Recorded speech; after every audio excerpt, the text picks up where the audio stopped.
Hello students, my name is Archana Garg and today I am coming with a very interesting topic that is HELP syndrome. And this is also very important topic because अगर आप कोई भी exam crack करने के बारे में सोच रहे हैं तो ये सिंड्रोम के बारे में आपको पता होना चाहिए. So what is HELP syndrome? HELP syndrome जो है यूजली प्रेगनेंसी में होता है हमें, और ये क्यों होता है? मेनली उन पेशेंट्स को होता है जिनको हाइपरटेंशन की प्रॉब्लम हो, जो हाइपरटेंशन से सफ़र कर रहे हो. It can be chronic hypertension या गेस्टेशनल हाइपरटेंशन. ठीक है, जिस भी कंडीशन में हाइपरटेंशन होगा मदर को, उनको आगे चल के हेल्प सिंड्रोम होने की संभावना होती है, जिसकी वजह से और कॉम्प्लिकेशंस अराइज हो जाती है. And now what is HELLP syndrome?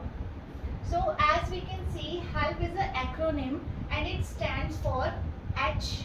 H means hemolysis. As you know, heme that means blood and lysis means breakdown. So what is that? इसमें क्या होगा, हमारा जो ब्लड होगा उसकी ब्रेकडाउन होनी शुरू हो जाएगी, एंड जब आरबीसीज की ब्रेकडाउन हो जाती है तो उससे क्या होगा, अनीमिया होगा. सो hemolysis that can leads to anemia. Mother में अनीमिया की प्रॉब्लम हमें फाइंड आउट होगी. Next is E. E stands for elevated which means increase या बढ़ना. L stands for LFT. LFT is liver function test. मतलब जब हम मदर का लीवर फंक्शन टेस्ट करेंगे, जिसमें हम उसका क्रेटिनिन चेक करेंगे एंड यूरिया चेक करेंगे, तो उसमें क्या होगा, ये हमें एलिवेटेड इंक्रीज नज़र आएगा. लीवर फंक्शन टेस्ट उसके अबनॉर्मल आएंगे, यूजली इंक्रीज्ड नज़र आएंगे. And L again means low and P stand for platelets. जब हम उनका प्लेटलेट टेस्ट करवाएंगे तो platelet count we will see कि प्लेटलेट काउंट जो है वो बहुत ही डिक्रीज होगा. सो अगर हमें ये सिम्टम्स नज़र आ रहे हैं एक प्रेग्नेंट लेडी में, तो that means she can have HELLP syndrome. Okay, you have to prepare for this acronym. And next is HELP is a life-threatening condition for both mother and fetus. It is an emergency condition. It's a life-threatening condition, and immediate treatment is required because in this condition, mother और fetus दोनों की जान को बहुत ज़्यादा खतरा होता है. They can die immediately. So immediate medical attention is required in case of HELP syndrome. In fact, immediately हमें डिलीवरी भी करनी पड़ सकती है इस कंडीशन में. And internal liver bleeding that can lead to abdominal pain. इसमें क्या हो सकता है, हमने H का मतलब क्या पढ़ा था, हीमोलाइसिस. ठीक है, इसमें क्या हो सकता है, इंटरनल लीवर ब्लीडिंग भी हो सकती है. हम देख रहे हैं कि LFT जो है हमारा जो एबनॉर्मल आ रहा है, लीवर पे कहीं अफेक्ट हो रहा है, लीवर पे अफेक्ट हो रहा है मदर के, that can leads to liver bleeding. And this is also complication. अगर लीवर ब्लीडिंग होगी तो मदर कैन डाई इमीडिएटली, और जिसकी वजह से अब सीवियर एब्डोमिनल पेन को वो फेस करेगी. And next is symptoms. What are the symptoms of HELLP syndrome? These are the symptoms. सबसे फर्स्ट सिम्टम क्या आएगा उसमें, उसे बहुत ज़्यादा सर दर्द रहेगा, headache. Throughout the pregnancy, she will suffer from headache. Headache is the main symptom in HELP syndrome. यहीं पर pregnant lady आती है, वो बोल रही है कि इसको headache रहता है बहुत ज़्यादा throughout the pregnancy. तो हम सोच सकते हैं कि उसको HELP syndrome हो सकता है. Then nausea. Nausea means feeling of vomiting. Usually कब होगा, when she arise in the morning, जब वो सुबह उठी है तब उसको nausea feeling होगी, and once in the day, और पूरे दिन में एक बार, यूजली पूरे दिन में 2 बार उसको नोजिया की फीलिंग होगी. And vomiting through out the day, पूरे दिन में उसको कभी भी वॉमिटिंग्स हो सकती है. ब्लीडिंग, मेंस्ट्रुअल ब्लीडिंग भी हो सकती है उसको start. Oedema, usually oedema means swelling जो है वो उसके फेस में आएगी या फिर फीट में आएगी. प्रेग्नेंट लेडी के फेस में हमें स्वेलिंग नज़र आएगी, आर्म्स एंड फीट में नज़र आएगी. फटीग, वो बहुत ज़्यादा थकावट फील करेगी पूरा दिन. She will suffer from the fatigue. Hypertension which is the main symptom of HELLP syndrome. Mother को क्रॉनिक हाइपरटेंशन मीन्स प्रेगनेंसी से पहले से उसे हाइपरटेंशन की प्रॉब्लम थी, उसका बीपी बढ़ा रहता था, और जिसकी वजह से उसको आगे चल के हेल्प सिंड्रोम हो गया. या फिर गेस्टेशनल हाइपरटेंशन भी हो सकता है कि उसको पहले हाइपरटेंशन नहीं था, बट जब वो प्रेग्नेंट हुई है प्रेगनेंसी के टाइम पे उसे हाइपरटेंशन हो गया. तो हाइपरटेंशन मेन सिम्टम है हेल्प सिंड्रोम का। इनफैक्ट हम ये भी कह सकते हैं कि हेल्प सिंड्रोम जो है वो हाइपरटेंशन की ही एक कॉम्प्लिकेशन है।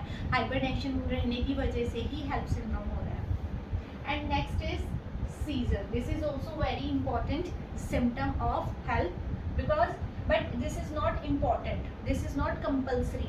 ज़रूरी नहीं है कि अगर मदर को हेल्प सिंड्रोम है तो उसे सीजर होंगे ही होंगे।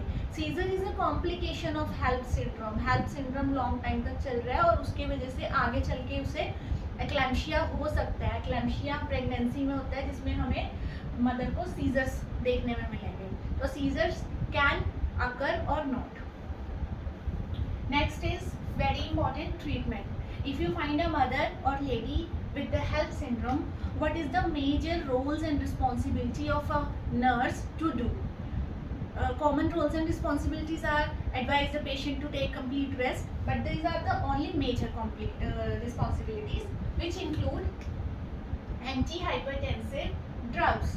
Antihypertensive drugs क्यों देंगे हम? Because HELLP syndrome में पेशेंट को हाइपरटेंशन हमें देखने को मिलेगा। अगर पेशेंट का बीपी बढ़ा हुआ है तो एज यूजुअल हमें उसको मेडिसिन देनी पड़ेगी, medicine as prescribed by the doctor, जो भी उसे प्रिस्क्राइब करेगा। बट एंटी हाइपरटेंसिव ड्रग्स जो है डॉक्टर ज़रूर प्रिस्क्राइब करेगा, because lady will suffer from hypertension. तो एंटी हाइपरटेंशन ड्रग जो भी प्रिस्क्राइब होगी वो हम उसे एडमिनिस्टर करेंगे। For example, as you know कि प्रेगनेंसी में हम हर तरह की मेडिसिन नहीं दे सकते, because it can leads to cross the placenta barrier. जो बच्चा है उसको भी अफेक्ट कर सकती है।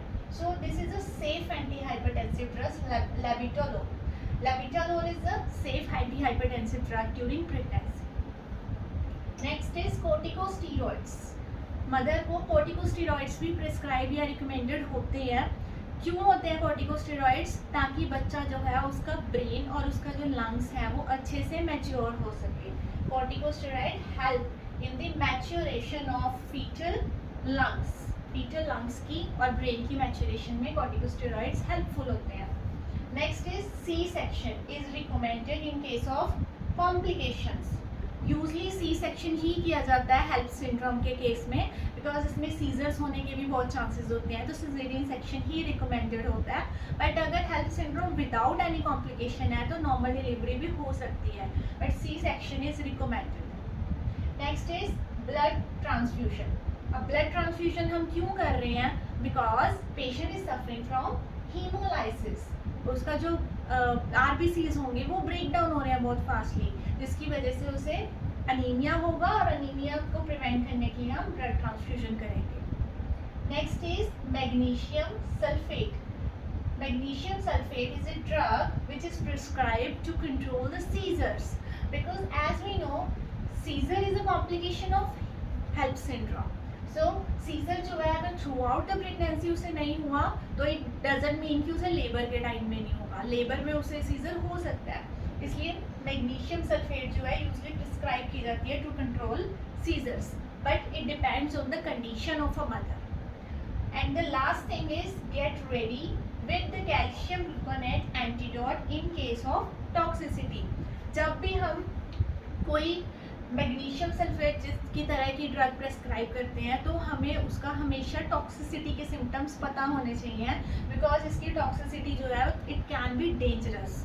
ठीक है, हम सबसे ज़रूरी इंपॉर्टेंट चीज़ है कि हम मदर को जब मैग्नीशियम सल्फेट दे रहे हैं तो हम टॉक्सिसिटी के सिम्टम्स भी उसमें देखेंगे, जैसे कि उसे स्वेटिंग हो रही है बहुत ज़्यादा, या उसका बीपी सडनली फॉल होना शुरू हो गया, या डिजीनेस, वो चक्कर खा के गिर गई। तो ये क्या हो सकते हैं? टॉक्सिसिटी के सिम्टम्स हो सकते हैं मैग्नीशियम सल्फेट के। ठीक है, इसलिए जब भी हमने मैग्नीशियम सल्फेट देना है हमारे पास कैल्शियम ग्लूकोनेट हमेशा रेडी होना चाहिए, जिसकी ज़रूरत हमें कभी भी पड़ सकती है। Calcium gluconate is antidote of magnesium sulphate. So get ready with the calcium gluconate antidote whenever you administer magnesium sulfate. So this is all about important things of HELLP syndrome. Thank you.